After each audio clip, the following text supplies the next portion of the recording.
Hi everyone, it's Joel here again, and today we're looking at the Brushstroke app, an app that turns photos into paintings. There are plenty of apps on the App Store that can do the same sort of thing. This is the one that I choose, so let's take a look. So Brushstroke is this one here in the top corner, so I'm going to tap on that to get started. And when we get started, we've got two options here, either to use a photo from the camera roll or to take a photo with the camera straight away. So we're going to choose the camera roll since I've got plenty of photos on this iPad. And scrolling through it, what I'm looking for, because what I actually task the students to do, is to use pictures from outside, some sort of nature pictures or environment pictures if you like. So I'm just going to find one that's appropriate, maybe this one here of the tree in our backyard. So we'll tap on that. And you've got the option here, if I tap on the top here, to crop it if you need to. I actually don't need to for this one, but I'm just showing you that you can move this left and right and up and down to crop it.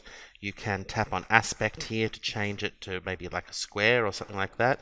I'm going to go back to the original.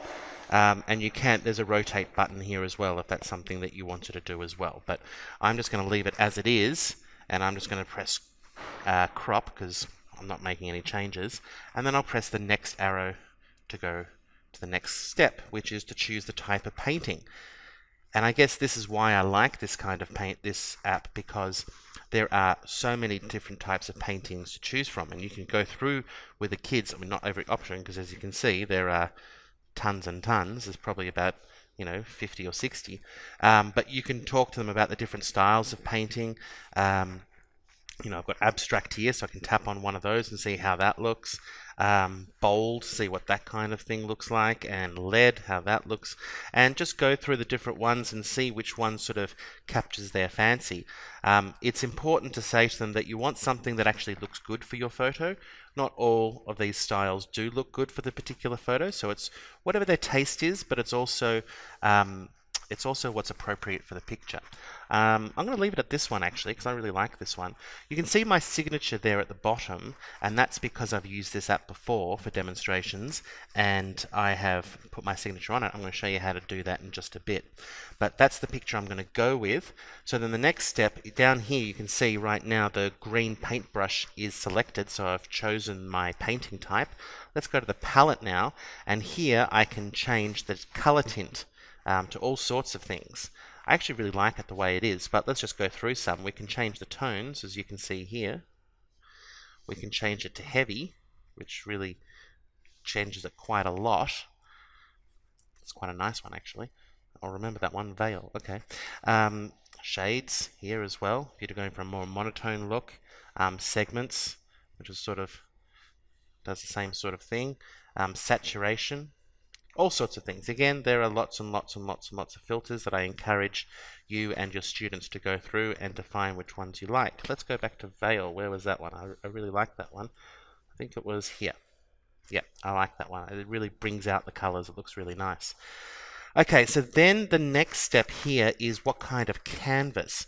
Now, this is quite hard to see on an iPad, and I think it would be beneficial if you were actually going to be printing this out. It gives a sort of texture to the painting.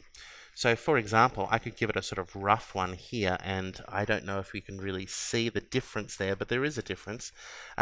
Where it becomes very obvious is these colored papers like this, and well, even that, because there's so much color in this, there's just not a lot of difference. Here, let's have a look at the surfaces. Even that doesn't really change. Honestly, or you can see the stone here, that did change it quite a bit. Honestly, I didn't really go through this with the kids. I didn't think that this was a necessary step, but I'm just showing you just so you know it's there.